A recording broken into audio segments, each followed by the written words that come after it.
The difference, if I think of the Deva, if without thinking of the Deva, if I drink the water, what makes the difference? En een gewone persoon zegt, als ik dorst heb, dan drink ik water. Wat is daar speciaal aan? Maar het is eerder een kwestie van ons bewust te worden wat er allemaal gebeurt en wat dat inhoudt. But when you practice this, after some time you will realize the difference. Maar als je dit bewust gaat doen, bewustzijn van de werking daarvan en zijn aanwezigheid, dan gaat dat voor u uiteindelijk een verschil beginnen te maken. So that is why in the Vedic texts there are sounds, the mantras given to invoke the devas of water when you are using water, the devas of fire when you are using fire, like this. En daarom staan er in de Veda's mantra's en de teksten die waarmee je, of met behulp van welke je deze kunt oproepen, de mantra van water, de mantra van vuur. Say for example, we have uttered the invocation before starting the program. Bijvoorbeeld, we hebben dus een invocatie gedaan vooraleer we met dit programma zijn begonnen. So we said, Namaste Vayu Tameva Pratyaksham Brahmasi. So Vayu means lot of pulsation, lot of air. I offer my respects to you. En we hebben bijvoorbeeld gezegd, Namaste Vayu Tameva Pratyaksham enzovoort. Er zien dus, Vayu komt erin, lucht. Waarbij we zeggen, we vereren u, of we spreken u aan lucht, want gij zijt. Why should we pay respect to Vayu? Waarom moeten we dus respect betuigen aan Vayu? Will he be angry if we do not pay our respect? Zal hij boos zijn als we geen respect betuigen?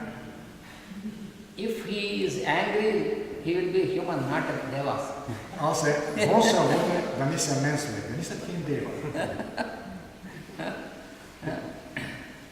For example, many of you were greeting me when I came here, and if see somebody not greeting me, oh, what happened to him? He is not greeting me, or she is not greeting me. So that is a human fellow, but devas will never think like that. Bijvoorbeeld als ik hier binnenkom en sommigen groeten mij, nou maar groeten mij niet. De meeste mensen, als dat bij een voorvalt, dan gaan ze beginnen innerlijk protest. Ja, waarom groet deze wel, waarom groet deze mij niet? Maar devas zijn ze niet. Het zijn niet zulke kerels. But to worship devas, it is for our benefit, not their benefit. Maar devas vereren is voor ons eigen welzijn, niet voor hun welzijn. If we do not keep the water clean, we are the sufferers. Als we het water niet zuiver houden, lijden we erop. If we do not keep our air clean, it is we who suffer. For the deva of air, it makes no difference. En als we de lucht niet zuiver houden, zijn het uiteindelijk wij zelf die eraan lijden.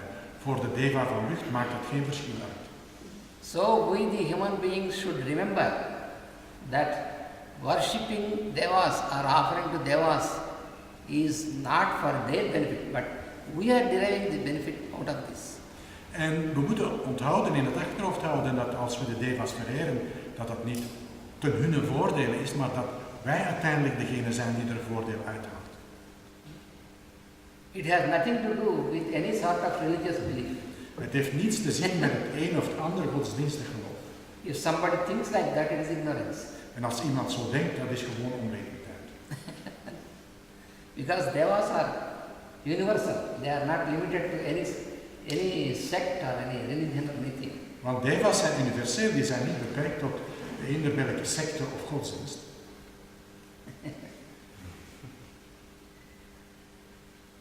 So that is one aspect of the tapas, using your body.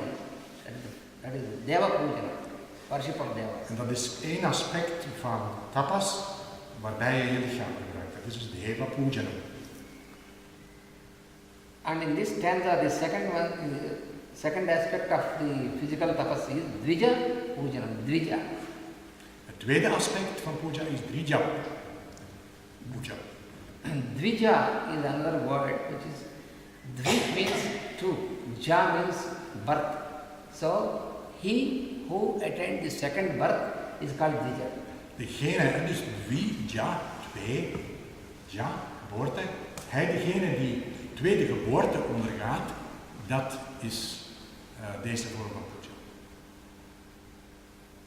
What is the second birth? We are born into one body once, and after leaving this body, another birth. But being in the one same body, what is the second birth? This we have to understand. En wat is tweede geboorte? Ja, we kunnen zien, we zijn fysiek geboren en als we sterven nadien worden we terug opnieuw fysiek herboren. Maar wat betekent hier Dvija? In dit lichaam een tweede maal geboren worden. So the birth, what we all of us we know, being coming out from the womb of the mother, that is the personal birth. That is the birth of a person, individual birth. En dus als we een geboorte verstaan als iemand die uit de baarmoeder van de moeder komt, dat is dus een persoonlijke, individuele geboorte.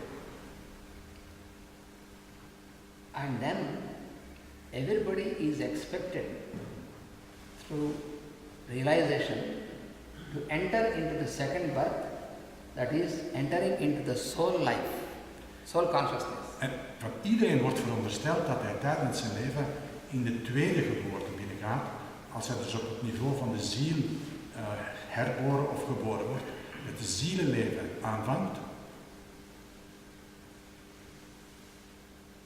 Entering into soul consciousness means that realizing that I am not the body, I am the soul.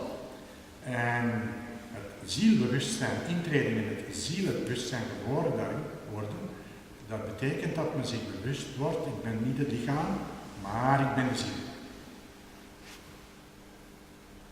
So when you have realized that you are, anyone realizes that I am the soul, then his consciousness is expanded and totally illuminated. En als iemand zich realiseert dat hij de ziel is, dan is het bewustzijn volkomen in expansie en is er verlichting. This is what is called the second birth. En dat is wat we de tweede geboorte noemen. So a person who got this realization, this second birth, is called Dvija. En de persoon die deze tweede geboorte heeft ondergaan, die noemen we Dvija. Van dva, twee. What is the difference between a person who is a Dvija, who attained this, and the other persons? En wat is nu het verschil tussen iemand die Dvija heeft bereikt en een andere persoon? So for a person who has not entered into the second birth, for such a person, for example, when he says feeling hunger, so for him hunger means his own hunger. En wat is het verschil voor iemand die de tweede geboorte niet betreden heeft en die voelt honger, dan is het voor hem een persoonlijke ervaring. Hij voelt honger. But for a person who attained the Dvija, the second birth, for him, hunger, if he says hunger means it is hunger which is common in everybody, not his personal hunger. En voor een Dvija, voor hem betekent honger niet iets persoonlijks, maar iets dat bij iedereen aanwezig is, iets universeels. Het is niet geen honger voor hem of van hem. So a person who attained the state of Dvija is not just only an individual or a personal. Individuality and personality, they have faded away. He is now living as a soul. En de persoon die Dvija bereikt heeft, die is geen individu meer of geen persoonlijkheid niet meer. Hij is niet meer beperkt, hij leeft als ziel. And when a person rises himself into that level, then he pervades everyone, because soul is only one. En als een persoon zich op dat niveau bevindt, dan is hij geen persoon meer, maar dan hij doordringt hij alles, want er is maar één ziel. Generally we say, for practical purposes we say souls, but soul is only one. Voor praktische doeleinden zeggen we dikwijls zielen, maar ziel is één. Er is niet meer dan één. That is what is called Atma in Sanskrit. Dat is wat men in het Sanskriet Atma noemt.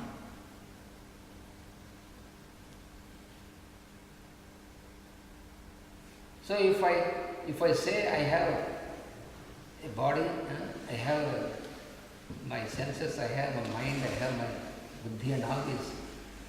So this is different person to person. But if I say I have a soul, it is wrong. You have to say I am the soul. En je kunt zeggen, ik heb een lichaam, ik heb zinnen, ik heb verstand enzovoort. Dat is lijkt bij iedereen verschillend. Maar er is een laatste. Velen zeggen, ik heb een ziel, maar dat is een foute benaming, want je bent een ziel. So everyone has to say only this only. I am the soul. I am. I am is the only one word. You cannot say I am. There is no plural. En iedereen kan enkel zeggen, ik ben de ziel. Je kunt niet zeggen, ik ben de ziel. Of ik zijn de ziel. Of wij zijn de ziel of zo. Er is maar één enkel. So here in this context, so then a person who is elevated into the soul light, who is living in his soul, is called Dvija. So here, tapas, one of the aspects of tapas is to worship such a person. En voor deze persoon, die we Dvija noemen, die leeft in zielsbewustzijn. En de tapas is dat er zulke een persoon die de tweede geboorte heeft ondergaan, dat we die vereren. Then immediately we said, why should we worship this person? En onmiddellijk komt er bij ons op, ja, waarom zouden we die nu vereren? Just to take an example, you have a magnet and a piece of iron which is non-magnetized.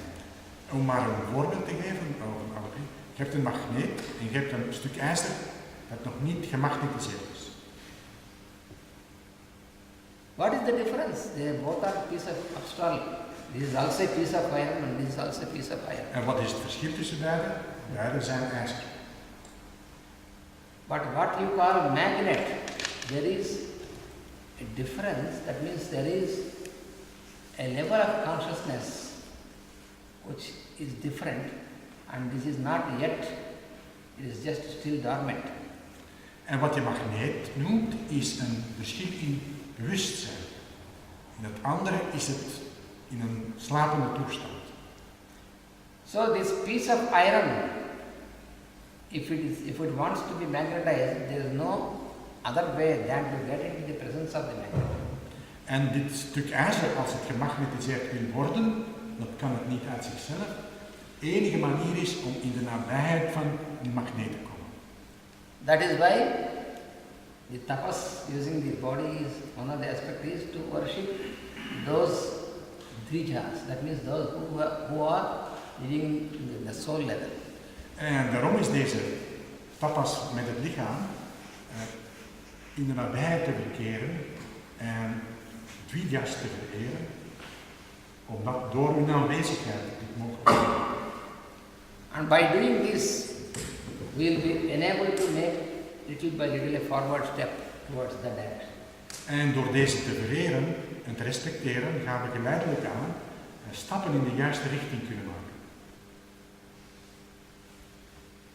And then the next part of this is Guru Pujana. That means worshipping the Guru. En het volgende deel is Guru Pujana, dat wil zeggen de Guru vereren. Then who is Guru? Wie is Guru? According to the scriptures, first Guru is mother and father. Volgens de schriften zijn de eerste gurus moeder en vader. Because the meaning of the word of two letters, Guru, in Sanskrit only two letters, Gu and Ru. In Sanskrit heeft dit woord maar twee letters. Lettergrepen worden voorgesteld door een letter. Gu en Ru. Gu means darkness. Gu betekent duisternis. And Ru means the power that expels darkness, that means the light. En Ru betekent de kracht die duisternis verdrijft over het licht. So when we have come into the existence, we have taken a birth, it is only first it is the mother who is responsible to bring out into existence, because through her only we have come into existence. En als we geboren worden, is het eerst en vooral de moeder die ergens ons ondersteunt om tot bestaan te komen. Want het is met behulp van haar en door haar dat we tot dit bestaan zijn gekomen. And then father, because the father, you know your father through your mother only. En dan pas de vader. Want je kent je vader enkel via de moeder.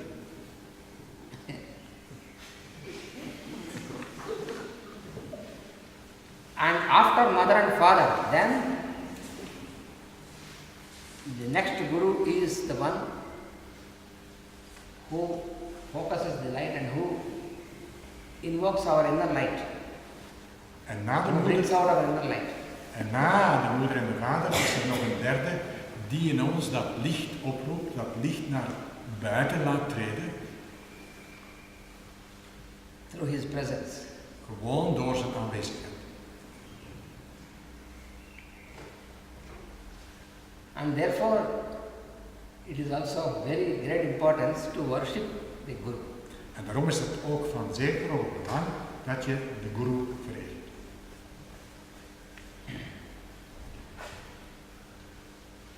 This worship, why? What is the purpose of worship? That means worship is a symbol of offering. En wat is de zin van vereren? Vereren betekent dat je iets offert, iets opgeeft. Offering means not just some object, not the object. Offeren betekent niet dat je het een of het andere voorwerp weggeeft. If I take 100 francs or 100 euro or something and give it to the Guru and say, now I have offered to Guru, it is not offering. En als je 100 euro of 100 oude Belgische frank aan een guru geeft, zegt nu heb ik aan hem iets geofferd, dat is niet de betekenis. So to offer is the spirit of offering, means whatever I feel mine is to be offered. Offeren betekent de geest van offeren. Alles wat ik van mij vind, dat offeren. That leads to liberation. Liberation means not something very abstract, but liberation means getting free from the limitations. That is liberation. Dat leidt tot bevrijding. En bevrijding is terug opnieuw niet zo'n abstract, zweverig woord. Nee, dat betekent voor jezelf concreet bevrijd worden van beperkingen. Because these words, moksha, liberation, are very much used something abstract and somewhere in the space, but that is not like that. En moksha en bevrijding wordt altijd gebruikt voor iets zeer abstracts of zo ver in de hemel aanwezig is. Nee, daar gaat het niet om. We are conditioned by our own nature of self-conditioning, and getting out of this is what is called liberation. En we zijn geconditioneerd door onze eigen beperkingen die we onszelf opleggen en daar los van komen, dat is bevrijding. And another aspect of tapas is prajna pujam. Prajna means a learned person. En nog een andere vorm van tapas is prajna pujam. En prajna betekent een wijs, een geleerd persoon. That means a learned means a talented person. Geleerd betekent iemand, een talentvol persoon, getalenteerd persoon. You can say a gifted person. Het kan zijn een begaafd. For example, there is a great painter. Bijvoorbeeld, je hebt een grote schilder. Painter, not a painter who just learned painting, but a painter by birth, like for example Nicholas Roerich. Bijvoorbeeld, het is niet iemand die op de academie heeft leren schilderen. Nee, een schilder van geboorte, zoals Nicholas Roerich. Similarly, a born musician. Gelijkaardig een geboren muzikant, musicus.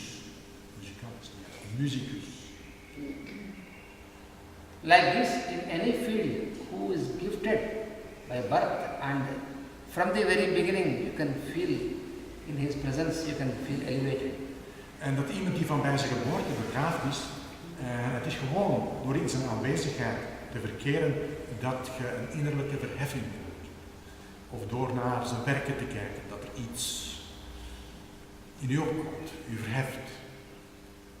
So then what is the benefit by worshipping such a person? Wat is het voordeel dat je eigenlijk vereren van zulke persoon kunt halen? Do you become a painter by worshipping a painter, or do you become a musician by worshipping a musician? Word je een goede schilder of een goede muzikus als je één van beide gaat vereren? Not that. By doing this, the power of your comprehension expands. Niet dat. Door dit te doen gaat u de mogelijkheden of de kracht van uw begrip en bevattingsvermogen zich uitbreiden. Then you may ask that, how can you explain, how does it expand by doing this?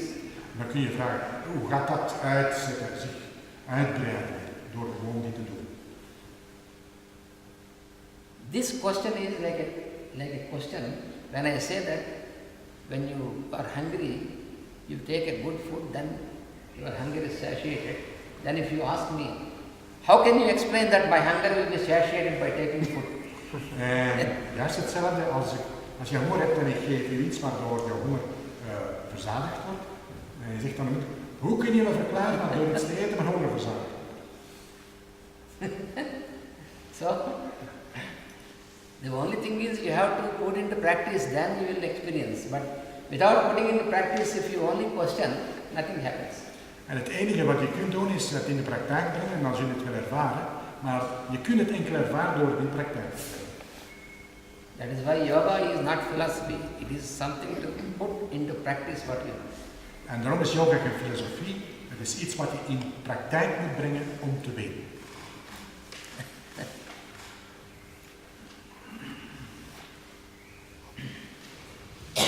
And then another next aspect of this physical tapas is shaucha. En het volgende aspect van deze fysieke tapas is shaucha. Shaucha means purity. Shaucha betekent zuiverheid. So you have to keep your body clean, you have to make your mind clean, keep cleanliness. Dat betekent dat je je lichaam, je geest, je intenties zuiver houdt. Zuiverheid, met andere woorden. What is it? We think that it is all, after all, it is a very small thing. We just take a shower. So this is also, is it a part of yoga? Yes, it is a part of yoga. Because why should we clean our body? Why should I clean my body? En als we bijvoorbeeld een douche nemen en ons lichaam zuiveren op die manier, is dat dan een onderdeel van yoga? Ja, dat is inderdaad een onderdeel van yoga.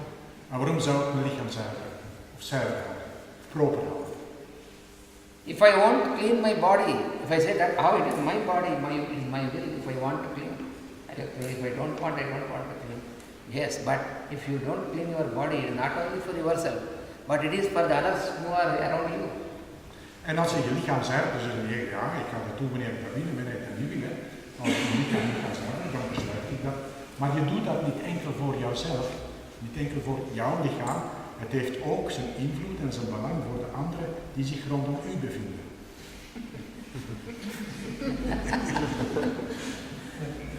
That is why he said that cleanliness is next to godliness. Daarom wordt er dikwijls gezegd, zuiverheid is praktisch goddelijkheid. So body and mind are to be kept clean, to be clean once again like that. Lichaam en geest moeten steeds gezuiverd worden en zuiver gehouden worden. Altijd maar.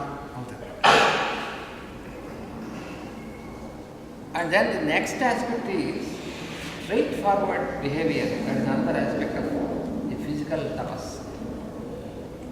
Een ander aspect is dat je rechtdoor bent in je gedrag.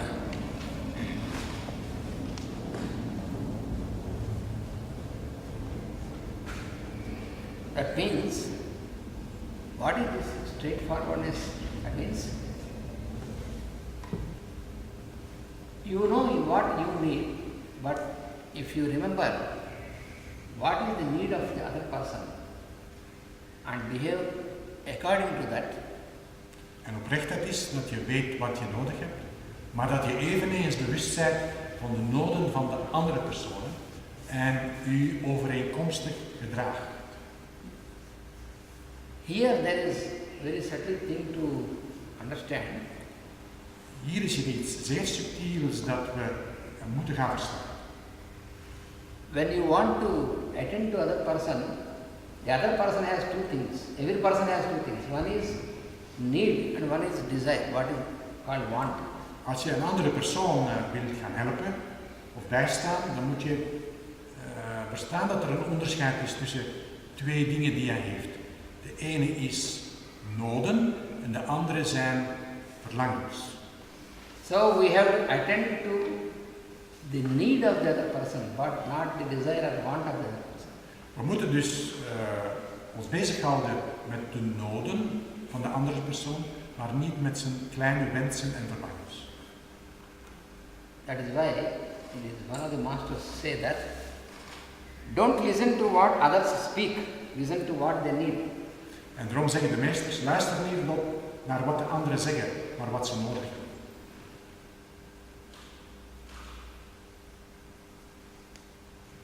And also another aspect of straightforward behavior is that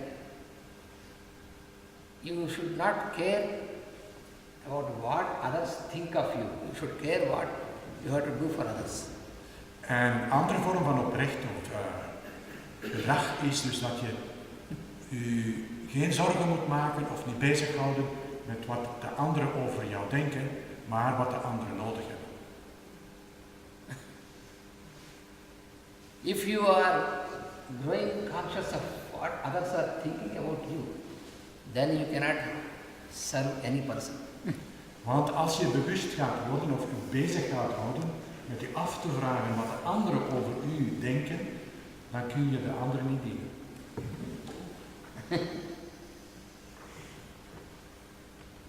So you have to make this discrimination. Je moet dit onderscheid maken. So we must learn how to attend to the need of the other person. We moeten dus leren hoe we aandacht moeten besteden aan de noden van de andere persoon.